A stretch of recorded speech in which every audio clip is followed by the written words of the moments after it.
Good morning, boys and girls. Today is day 2 of the Summer ACE program. Reminder that today we will be meeting with Diana Lopez, the author of this book, at 10 o'clock in the morning through a Zoom meeting. The link will be provided through your Google Classroom. If you have a chance to listen to the chapter 2 before the meeting, that would be great. Chapter 2 of Nothing Up My Sleeve. The vocabulary word for this chapter is spectator. What is a spectator? It's a person who watches some kind of performance, like a magic trick. Chapter 2 is titled Dominic. Dominic couldn't believe Z thought this was a pet store. Conjuring obviously meant magic, and if you weren't sure, then you could use the context clues like they were taught to do at school.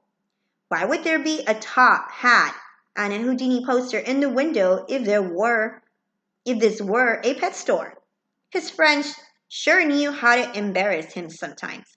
Like right now. As soon as the lady invited them to check out the store, Lou and Z ran to the aisles as fast as the kids when they hear the ice cream truck. Okay, so Dominic liked ice cream too, but he never ran to the truck without looking both ways. First, check this out, Luke said. It's fake blood. He held up a package. And here's fake vomit and fake poop, too? Dominic laughed. He had to admit it was kind of funny. What were fake blood, vomit, and poop doing in a magic store? He joined his friends as they investigated whoopee cushions, shark pins, rotten teeth, plastic roaches, and coffee mugs shaped like grenades and toilets. Then Z and Luke found a magic 8-ball and started asking it questions. Do ghosts really exist? And if we jump into a volcano and swim through the hot lava, will we reach the center of the earth? The magic 8-ball answered both questions with, don't count on it. Dominic wandered off and found an aisle with tarot cards, Ouija boards, and posters of some guy named Alexander, a man in a turban who knows all, sees all, tells all. Then he found the crystal balls and picked one up. It wasn't very large. He could hold it in one hand. He rubbed the top and whispered, Abracadabra, alakazam, hocus pocus, presto, shazam. Tell me the secrets of the universe, like why the sky's blue and the rain clouds are gray. He paused, a moment searching for a word that rhymed with gray. Tell me when the world began, he continued, and tell me when it'll go away. He peeped into the glass orb and waited a long minute, then another. See anything? Lube asked. No. Hey guys, Z called from 2 aisles over. Check this out. They joined him and found shelves full of cards. Some shelves held normal decks, the kind with Cupid riding a bicycle, and some decks had cards as big as notebook paper. Others weren't full decks at all, just packets of single cards. Some were blank. Some with the Queen of Hearts on both sides, and others had a Joker on one side and an Ace on the other. Those were in a section called gift cards. What would you do with these? He wondered aloud. Dominic usually knew the answers to questions, but this time he was stumped.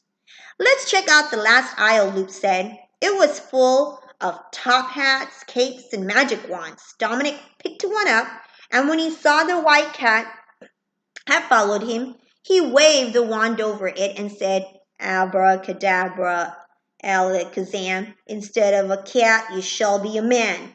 Nothing happened, though he tried 3 times.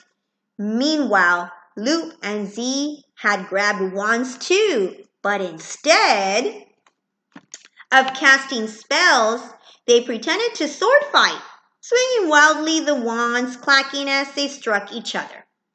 That's when the girl from the DVDs stomped over. Stop that, she said.